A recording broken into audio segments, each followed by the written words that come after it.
और श्रद्धांजलि इस देश के प्रधानमंत्री को नहीं देनी चाहिए? आप मौन क्यों हैं? 10 जाबाजों की शहादत हुई है पिछले 2 हफ्तों में, 20 जाबाजों की शहादत हुई चीन में, वहां पे गलबैया कर रहे हैं, झूला झूल रहे हैं चीन के साथ, साबरमती में बैठ के शहनाई सुन रहे हैं। ये बात करेंगे चीन पर? 18 जी, इनका ये कहना है कि आपने सिस्टम्स को बहुत कॉम्प्लिकेट कर दिया था, बहुत जटिल कर दिया था, हमने उनको आसान कर दिया।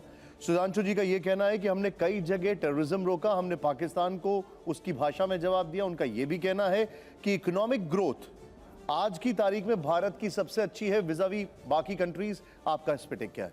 अधकचरा ज्ञान जो होता है ना, वो बड़ा खतरनाक होता है।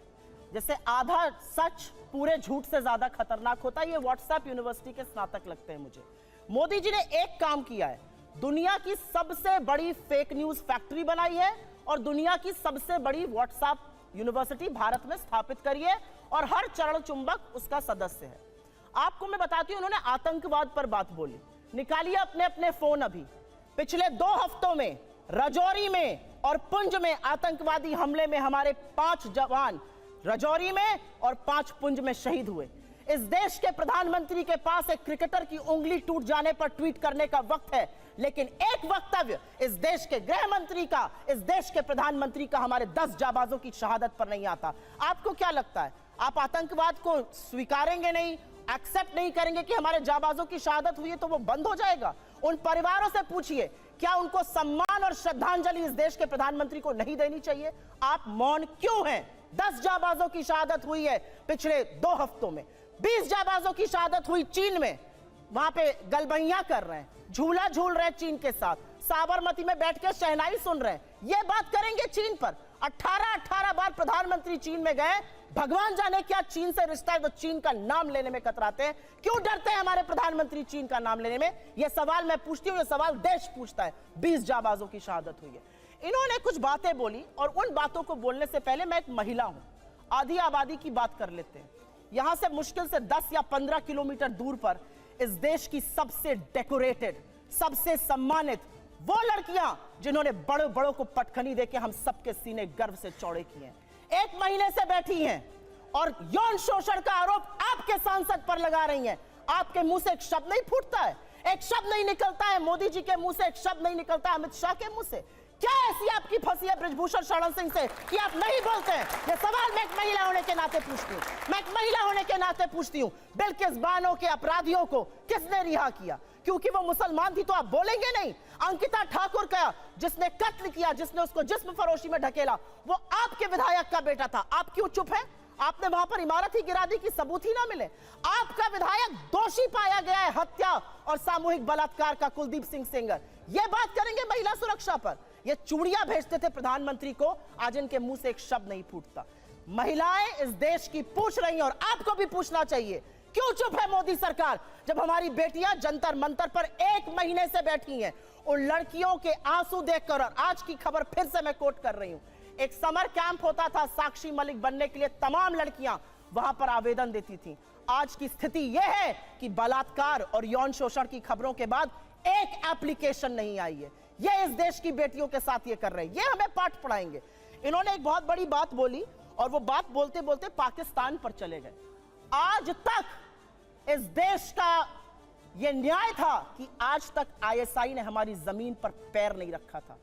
आईएसआई को पठानकोट बुलाकर आप निरीक्षण कराते हैं, लाहौर आप चले जाते हैं लपके हुए, भगवान जाने सेवई खाने या बिरयानी खाने, और सवाल हमसे आप पूछिएगा।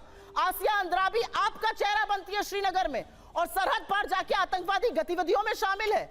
आप एक दुर्दांत आतंकवादी को, यूसुफ को वहां पर टिकट देते हैं क्योंकि आपको अपनी सत्ता करनी है। ये कैसे लोग हैं?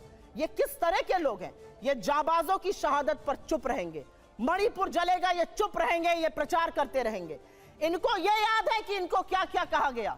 कर्नाटक जाकर क्या कहते थे साहब, मुझे फलाने ने ये कहा। कर्नाटक ने क्या कहा? कर्नाटक की जनता ने कहा मुद्दे है बेरोजगारी, मुद्दे है महंगाई और मुद्दा है भ्रष्टाचार। अगर उस पर बात होगी तो हम बात करेंगे, नहीं तो विपक्ष में बिठाने का आपको काम करेंगे।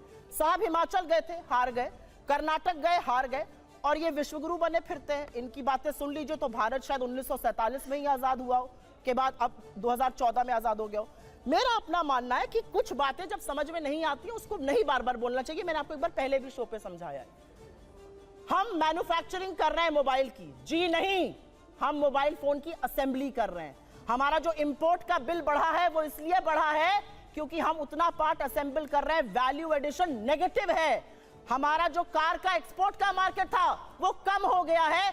सच को स्वीकारिए साहब, तब आप सच का समाधान कर पाइएगा। बेरोजगारी नहीं है, महंगाई नहीं है, अडानी ने कोई महाघोटाला किया ही नहीं है, चीन है ही नहीं। जब आप आंखों पर पट्टी बांधकर शासन चलाइएगा तो देश का वो हाल होगा जो हो रहा है। मैं तो एक महिला होने के नाते एक ही सवाल पूछना चाहती हूं कि हाथरस की गुड़िया को आप 2:30 बजे जलवाएंगे, दोषी रेप में आपके विधायक पाए जाएंगे, आपके सांसद के ऊपर यौन शोषण का आरोप है, आपके विधायक का बेटा एक लड़की के कत्ल का मुलजिम पाया जाता है। आप अब महिलाओं की बात कब करिएगा?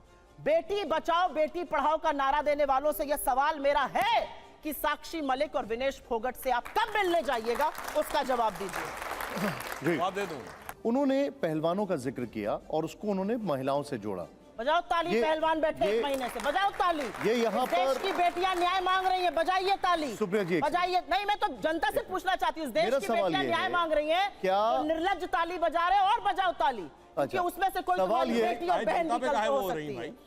अरे बोलना चाहिए, सुधांशु जी, एक उस पर- महिला होकर तो बोलूंगी ना। उसके लिहाज आप तो से कट गए कुछ क्वेश्चन से। आपकी सरकार आपने क्या बताया कर राम रही जी है? जगत बनाई ये नहीं। सरकार के सामने एक चुनौती है। ये एक ऐसा इशू है जो कि बहुत आगे बढ़ रहा है और एक ऐसा इशू है जो कि सेटल डाउन नहीं हो रहा है। हाँ, मैं बताता हूं। इसकी तो जांच हो रही है, जांच कोर्ट के भी निर्देश पे हो रही है और इंडियन ओलंपिक एसोसिएशन भी कर रही है। उसका इंतजार